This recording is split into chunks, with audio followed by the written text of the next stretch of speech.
Welcome. Today you'll learn how to use the Service Channel Provider app to complete subcontractor jobs. Service Channel Provider is the app we use for subcontractors to check in and out of jobs to confirm that they showed up and the work was completed. Each subcontractor will be issued a PIN from us that they'll use to log in. If you do not know your PIN or never received one, contact our team for assistance. Subs must check in and out of every work order to confirm that they were on site and that the work performed was acceptable. To download the app, navigate to your phone's app store and search for Service Channel Provider. There are 2 different mobile apps for Service Channel, so make sure you install the correct version. You should download the Service Channel Provider app that I've outlined at the bottom of the screen. Make sure that you get the one with the white background.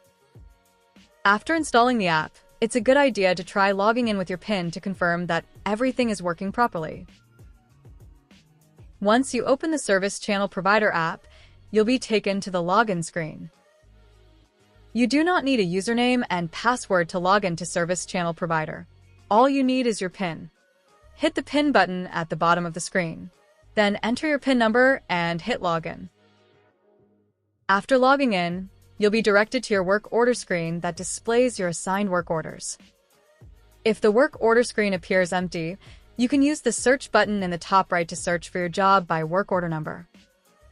From the search screen, select work order number and enter the number in the top search bar. Once you hit search, your desired work order should appear. When you're ready to begin work, hit the blue check-in button under the work order. The work order status then updates to in progress, and a work time counter appears below the work order details.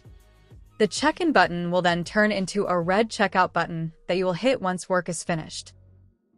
Now you're checked in and can begin work for the job. You won't need to do anything else with the Service Channel app until you're finished working, so you can log out and close the app. For this example, let's say that you're now finished working and ready to check out. Once the work has been completed, you can log back in and hit the checkout button. You will then be prompted to continue following the rest of the checkout process. The standard checkout process includes clocking out, status selection, asset selection, work summary, and signature capture. It's also important to note that the checkout process may vary depending on what kind of job was completed. Most landscaping jobs will require a checklist to be completed when checking out. If the work order has an attached checklist, the user will be alerted to that fact and given the option to view the checklist immediately after check-in or as part of the checkout process. On the right, you can see the notification you receive when the job requires a checklist to be completed. The checklist may require images to be attached. For this reason, users will have to give Service Channel permission to access their device's camera in order to upload pictures to the work order. If you see a pop-up to grant that permission to the app, hit Accept. After checking out and completing the checklist if required, you can finish by logging out. Thanks for listening. You now know the process for checking in and out of jobs using Service Channel Provider. Feel free to contact us if you have any questions or concerns regarding Service Channel.